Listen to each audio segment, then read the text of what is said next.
So today we are going to start the new chapter, that is chapter number 12, and it is sound. Sound, you all are familiar with the word sound. Sound is a sensation of hearing. जैसे हम सुन सकते हैं, कुछ बोलते हैं, कोई आवाज़ है, साउंड है, तो उसको हम बाय हियरिंग सेंस कर सकते हैं कि क्या बोला, कैसी साउंड है, क्या आवाज़ है ना. So, as we live in a world full of sounds, please open your books. Book के साथ कीजिए, because this is from your book especially. So, we live in a world full of sounds. Sound और music जो होता है ये एक regular part होता है हमारी बॉडी का, हमारी मतलब हमारे सेंस ऑर्गन्स का सुनने का. साउंड और म्यूज़िक ये हम सुनते ही रहते हैं, ठीक है. और साउंड के जो सोर्सेज होते हैं वो बहुत सारे हैं. कहीं से भी आपको साउंड आ सकती है, ठीक है. कोई लिविंग थिंग हो या कोई नॉन लिविंग थिंग हो, सभी साउंड्स प्रोड्यूस कर सकते हैं. देन हम एक दूसरे से देन वी कम्युनिकेट, हम बात करते हैं एक दूसरे से बोल कर, सुन कर, ठीक है. फिर उनको वापस रिप्लाई करते हैं. That also needs sound, fine. So the science जो है, साइंस के अकॉर्डिंग साउंड जो है वो बहुत इम्पॉर्टेंट पार्ट है नेचर का. इसके थ्रू हम बहुत सारी प्रॉपर्टीज़ नेचर की देखते हैं. अभी जो हम पढ़ने जा रहे हैं वो है cause of generation of sound, sound बनती कैसे है. Then reason for difference in sound, sound अलग अलग तरीके की कैसे होती है. Mechanism of propagation of sound, from एक जगह से दूसरी जगह तक जाती कैसे है साउंड. देन ह्यूमन ईयर्स सुनते कैसे हैं साउंड, ठीक है. तो ये सारी चीज़ें इस चैप्टर नंबर 12 में आएंगी. Now we are coming to sounds and vibrations. Now, we usually think of the word sound whenever we have a sense of hearing in our ears. So, हम क्या कहेंगे कि sound एक form of energy है which produces the sensation of hearing in our ears. हमारे ears में सुनने की एक sensation देती है जिससे हम words या कोई भी sound सुन पाते हैं, ठीक है. हमें ये मतलब डिफरेंट फॉर्म ऑफ एनर्जीज, आप सभी को पता है कि बहुत सारी फॉर्म ऑफ एनर्जीज होती हैं. सो इसमें भी देखो हम कहें कि एक एनर्जी की फॉर्म दूसरी फॉर्म में चेंज हो रही है.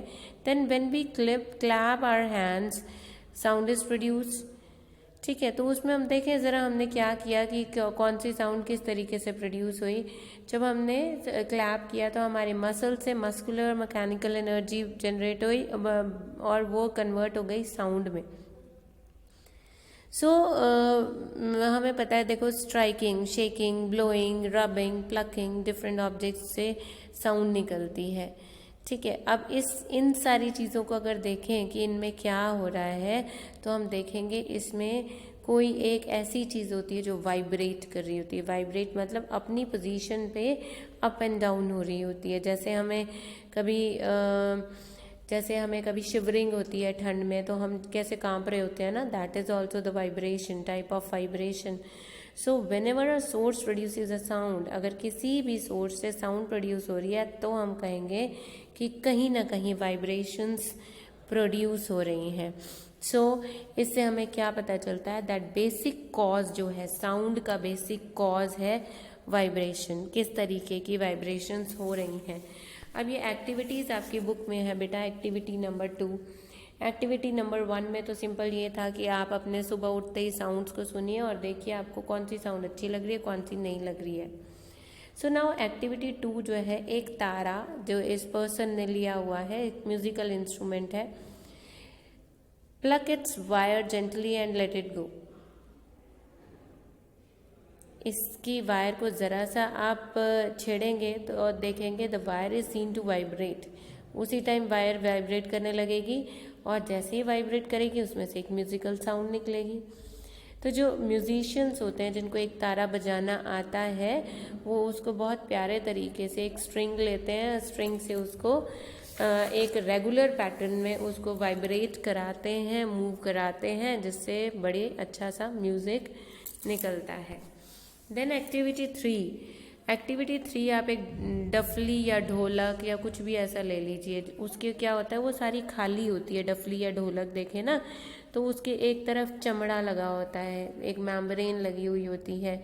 तो उसको अगर हम पाम से बजाएंगे, पाम से ज़रा सा स्ट्राइक करेंगे, हम देखेंगे उसके ऊपर भी वाइब्रेशन होती है। या अगर आप उसके ऊपर छोटे छोटे पेपर बॉल्स या ग्रेन्स, गेहूं के दाने डाल दो और फिर उसको स्ट्राइक करोगे, तो आप देखोगे कि वो ग्रेन्स या पेपर बॉल्स जो है वो जंप करने लगेंगी। दैट मीन्स कि वो मेम्ब्रेन जो है, जो जिसके ऊपर हम बजा रहे हैं, स्ट्राइक कर रहे हैं, वो वाइब्रेट कर रही है। ठीक है, ये एक्टिविटी 3 है। एक्टिविटी 4 भी इसी तरीके की है। एक टिन कैन लिया, टिन कैन को दोनों साइड से कट कर दिया, उसके दोनों तरफ के ढक्कन हटा दिए, ठीक है, और एक तरफ लगा दिया बलून को लगा के स्ट्रेच करके लगा दिया और उसको बांध दिया। देन बिल्कुल फ्लैट कर दिया। अब उसके ऊपर हम क्या करेंगे, थोड़े से चावल के दाने डाल देंगे या किसी भी तरीके के दाने डाल दीजिए। फिर जब आप बोलना शुरू करेंगे, उस नीचे जो खाली जगह है ना, नीचे जो खाली जगह है, जैसे कि ये है आपकी, ये जैसे ये बच्चा बोल रहा है, ये खाली जगह से जब ये बच्चा बोल रहा है तो ये हमारी साउंड उस बलून को जाके स्ट्राइक कर रही है। तो बलून की जो मेम्ब्रेन है वो क्या कर रही है, वाइब्रेट कर रही है। तो इसके ऊपर जो राइस के ग्रेन्स थे वो भी वाइब्रेट कर रहे हैं। ठीक है, सो these simple activities help us to realize that the basic cause of all the sounds is vibration. Mainly sound produce की होती है because of vibrations. ठीक है, सो ये आपकी उसमें अगर पेपर में आ जाए, मतलब prove it with an activity that the basic cause of sound is vibration, तो इन तीनों में से आप कोई भी एक लिख सकते हो। Most convenient will be activity number 4। Activity 4 ज़्यादा इफेक्टिव भी होगी, कन्वीनियंट भी होगी। ठीक है, then come on the vibrations.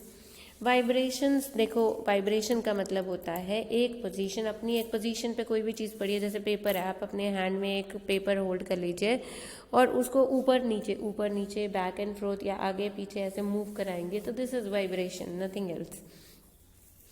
In some cases, the extent of vibration of a source may be so very small that it may not be possible to detect them. जैसे होते हैं mosquito के wings. Mosquito या fly, जो house fly होती है, वो जब हमारे कान के पास आती है तो वो हमें बहुत डिस्टर्ब करती है, बिकॉज उसमें से बड़ी अजीब सी साउंड प्रोड्यूस होती है। तो वो साउंड प्रोड्यूस नहीं कर रहे हैं, उनके अंदर कोई ऐसी चीज़ नहीं है जिससे साउंड प्रोड्यूस हो। ये उनके पंख होते हैं, उनके विंग्स होते हैं जो वाइब्रेट करते हैं, और वाइब्रेट करते हुए वो हमें दिखाई नहीं देते, लेकिन उनमें से ये बड़ी गंदी सी और अजीब सी स्मेल आती है वाइब्रेशन की। ठीक है, so vibrations are easily seen to be produce by, अगर ड्रम पे देखेंगे, बेल पे देखेंगे, स्ट्रिंग ऑफ गिटार देखेंगे, तो देखोगे कि गिटार का स्ट्रिंग जो है वो हिलता है, तो आप इस पे वाइब्रेशंस बहुत अच्छे से फील कर सकते हो। नाउ एक्टिविटी नंबर 5, इसको अपनी बुक में ही कीजिए। एक्टिविटी नंबर 2, 3, 4 तो आपने बनानी और लिखनी है अपनी प्रैक्टिकल फाइल में। एक्टिविटी नंबर 5 अपनी बुक में ही कीजिए। इसमें आपको म्यूजिकल इंस्ट्रूमेंट दे रखा है और उसका वाइब्रेटिंग पार्ट बताना है कि कौन सा पार्ट वाइब्रेट हो रहा है और साउंड प्रोड्यूस कर रहा है। ठीक है, जैसे ड्रम है तो आप मेम्ब्रेन लिखोगे, गिटार है तो उस वायर लिखोगे, फ्लूट है तो फ्लूट में तो एयर ही वाइब्रेट करती है। सो जल तरंग में ये बाउल्स वाइब्रेट कर रहे हैं, सितार में भी स्ट्रिंग्स हैं, हारमोनियम में भी अंदर स्ट्रिंग्स हैं, संतूर में भी स्ट्रिंग्स है, हारमोनियम में एक पतली सी मेम्ब्रेन भी होती है जो वाइब्रेट करती है। फाइन, सो बेटा we are coming to very important topic, that is sound produce by humans कैसे साउंड प्रोड्यूस करते हैं। सो ये बहुत इंपॉर्टेंट टॉपिक है, इसको बहुत अच्छे से सुनना है। तो कहते हैं as human beings we are all fond of hearing the sound of our family members, friends, neighbours and of course great singers. और सबसे बड़ी बात है कि उनकी एक करेक्टरिस्टिक साउंड होती है। अगर एक बंदा बोलेगा तो उसके बोलने से हमें बिना देखे पता चल जाएगा कि ये कौन बोल रहा है, ठीक है। तो जो उनका करेक्टरिस्टिक साउंड होती है that is because of their लैरिंग्स। लैरिंग्स होता है हमारे एक, जैसे अभी आपने 6th में भी पढ़ा था, नेसल कैविटी के ऊपर होता है फेरिंग्स।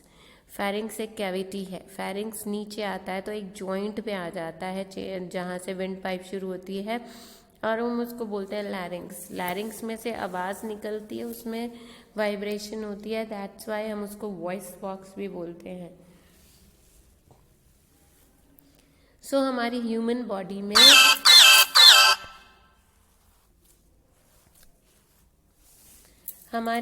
में जो साउंड प्रोड्यूस करने वाला सिस्टम है that is the larynx, voice box, ठीक है। सो वॉइस बॉक्स के 2 वोकल कॉर्ड्स होते हैं, स्ट्रेच्ड होते हैं, खींचे हुए। They are stretched across the voice box in such a way that कि उसमें ना एक छोटी सी जगह जिसको हम स्लिट कह लें, जिसमें से एयर पास होती है, ठीक है। सो जब एयर पास होती है, फिर से देखो एक लैरिंग्स है, लैरिंग्स में 2 वोकल कॉर्ड्स हैं। वोकल कॉर्ड्स बिल्कुल बलून की तरह ना स्ट्रेच्ड होती हैं, खिंची हुई होती हैं अच्छे से। फिर वॉइस बॉक्स में दोनों खिंची हुई होती हैं और दोनों के बीच में एक गैप रह जाता है और उस गैप में से पास होती है air. Air can pass through this slit, ठीक है।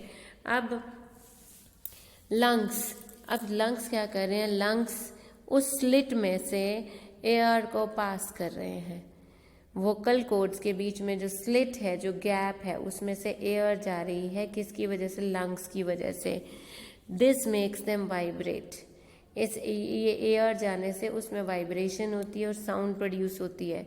फिर वो जो साउंड आती है वो हम अपने हमारा टंग और हमारे टीथ और हमारा बोलने का जो वे है उसके अकॉर्डिंग हम उसको वर्ड्स में कन्वर्ट कर देते हैं, तब जाके वो हमारी कैरेक्टरिस्टिक साउंड के साथ हमारी बोली बनती है, ठीक है। The human body has muscles attach to the vocal cords. Vocal cord से अटैच हमारी मसल्स होती हैं।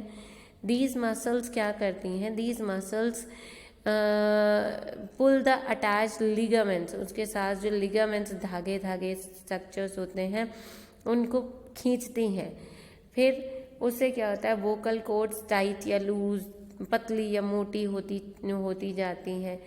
अब इन चेंजेस से अगर हम जैसे बहुत ज़्यादा खींच के बोलेंगे, तीखा बोलेंगे, तो वो बहुत टाइट हो जाएंगी, है ना, बहुत पतली सी हो जाएंगी, खिंच जाएंगी बहुत ज़्यादा। और अगर हम आराम से बोल रहे हैं, दे गेट लूजन अप, या मोटी, अब एकदम भारी सी आवाज़ करके अब ऐसे बोलोगे तो वो थिक हो जाएगी और लूज हो जाएगी। काफ़ी ज़्यादा चिल्ला के बोलोगे तो वो थिन हो जाएगी और टाइट हो जाएगा।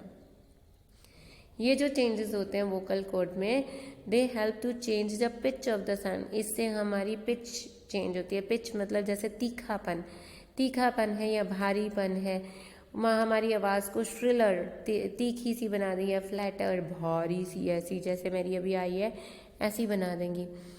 सो there are differences in the size. तो अब ये आंसर जो है, ये आंसर इसका है कि सभी की अलग अलग आवाज़ क्यों होती है, सभी की अपनी कैरेक्टरिस्टिक साउंड क्यों होती है। वो क्यों होती है, because of differences in these 3 things.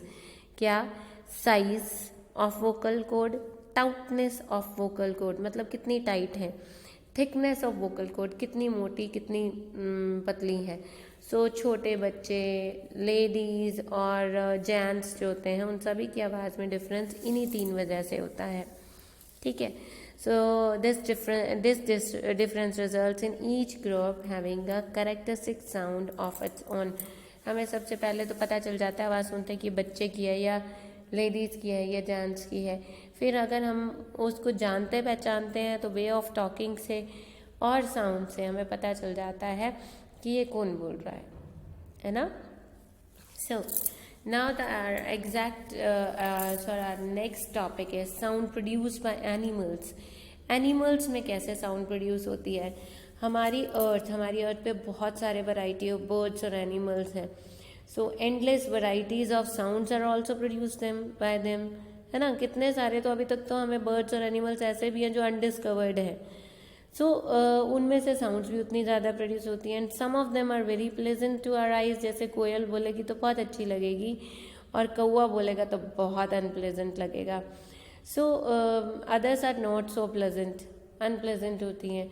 So different types of birds and animals, सभी बर्ड्स और एनिमल्स में अलग अलग तरीके का मैकेनिज्म होता है उनकी बॉडी में उनकी साउंड प्रोड्यूस करने के लिए। जैसे कि फर्स्ट अगर हम देखें तो वी आर हैविंग जैसे कुछ एनिमल्स साउंड प्रोड्यूस करते हैं हमारी तरह, ह्यूमन बींग्स की तरह साउंड प्रोड्यूस करते हैं।